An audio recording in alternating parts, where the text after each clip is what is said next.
জগন্নাথ বিশ্ববিদ্যালয়ে ছাত্র সংসদ নির্বাচনে শিবির সমর্থিত প্যানেলের ভূমিধ্বস বিজয় হয়েছে। আলহামদুলিল্লাহ।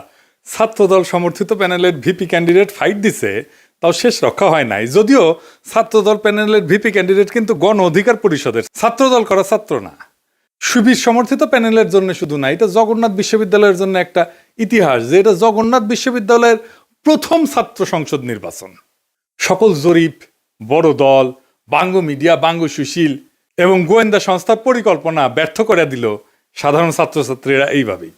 পুরনো আচার ব্যবহার দেখে এই সাধারণ ছাত্রছাত্রীরা তারা ছাত্রলীগের চাইতে কিংবা ছাত্র দলের চাইতে কিংবা অপরাপর সংগঠনগুলির চাইতে তাদেরকে ভালো মনে করেছে, ভোট দিয়েছে। আগামী 1 মাসের মধ্যেই যদি এই সমস্ত ক্যাম্পাস আবার ভোট হয়, আমি আপনাকে লিখে দিচ্ছি ছাত্র শিবির পাশ করবে না।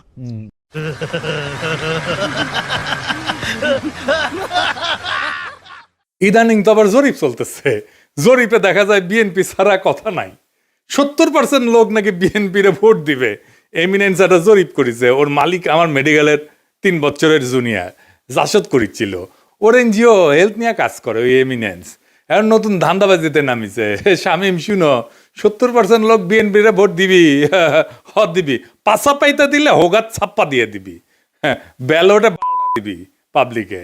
এই জগন্নাথের ইলেকশন নিয়েও জরিপ করেছিল, কইছিল ছাত্রদল জিতবি।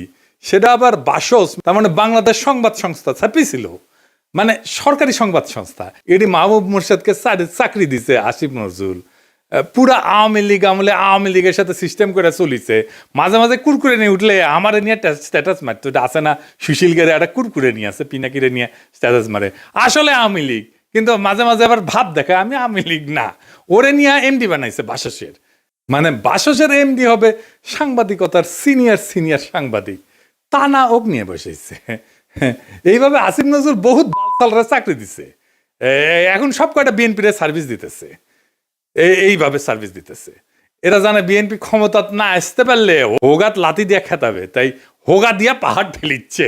যেটি লাতি খাবি সেটা দিয়া পাহাড় ঠেলিচ্ছে। এইগুলা এভাবে পুরা প্রফেসর ইউনূসের প্রশাসন বিএনপির জন্য খাটিচ্ছে, অভিনব উপায়ে খাটিচ্ছে। এটা কথা কয়েনি প্রফেসর ইউনূসের প্রশাসন, উপদেষ্টা মণ্ডলী শুনেন, মন দিয়া শুনেন। বৃহত্তর বিএনপির প্রফেসর ইউনূসের উপদেষ্টা পরিষদের শাখার সদস্যরা এবং প্রশাসনে বিএনপির লেসপেন্সাররা শুনে রাখেন, আপনারা রাষ্ট্রের কর্মচারী, ওই রাষ্ট্রের মালিক জনগণ, বিএনপি না। মাথায় রাখেন, একদিন না একদিন জনগণের সরকার আসবে ক্ষমতায়, সেদিন কিন্তু কোনো ছাড় পাবেন না। সেই সরকার প্রফেসর ইউনূসের সরকারের মতো ধ্বজভঙ্গ সরকার হবে না। সেই সরকার হবে জুলাইয়ের আগুনে উদ্দীপ্ত সরকার। হোগার চামড়া কিন্তু তুলে নেওয়া হবে, মাইন্ড ইট। পলাহে পারবেন না। রাষ্ট্রের কর্মচারী হিসেবে নিরপেক্ষ থাকবেন, সামান্যতম পক্ষপাতিত্ব করবেন তো সেইটার কাফফারা দিতে হবে, মাপ নাই। সেই কাফফারা ভয়ঙ্কর হবে, সরি কওয়ার কলে টাইম পাবেন না। এবার আসেন আমরা দেখি কেন ছাত্রদল এভাবে হারিচ্ছে, আর নাম হয়েছে হারু পাট্টি।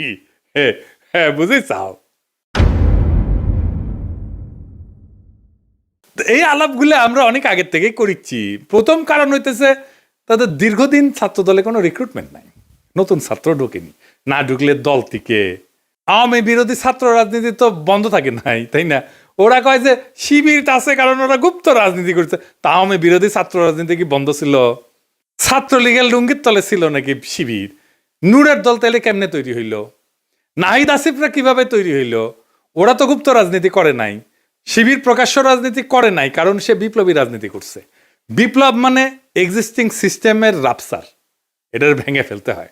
যেই শক্তি প্রকাশ্য সে ইতিমধ্যে রাষ্ট্রীয় নজরদারির ভিতরে থাকে, তাই সে রাপসার করতে পারে না এক্সিস্টিং সিস্টেমকে, বিপ্লবী হইতে পারে না। বিপ্লব মানে অসম লড়াই। এইখানে ট্রান্সপারেন্সি থাকাটা আত্মঘাতী, গোপনীয়তা এখানে নৈতিকতা না, এইখানে স্ট্রাকচারাল নেসেসিটি। বিপ্লবী হইতে হইলে তাকে গোপনে রাজনীতি করতে হবে। এই কাজটা করেছে শিবির, সেই জন্য বিপ্লবী ক্যারেক্টার নিয়ে দাঁড়াইছে। সেই জন্যই তারা এই ভূখণ্ডের ইতিহাসে সবচেয়ে শক্তিশালী ছাত্র সংগঠন হিসেবে উত্থিত হয়েছে। গুপ্ত ছিল, ছাত্রলীগের লুঙ্গির তলে ছিল, এইসব বইলা লাভ হয়েছে, কোনো হয় নাই, হবেও না।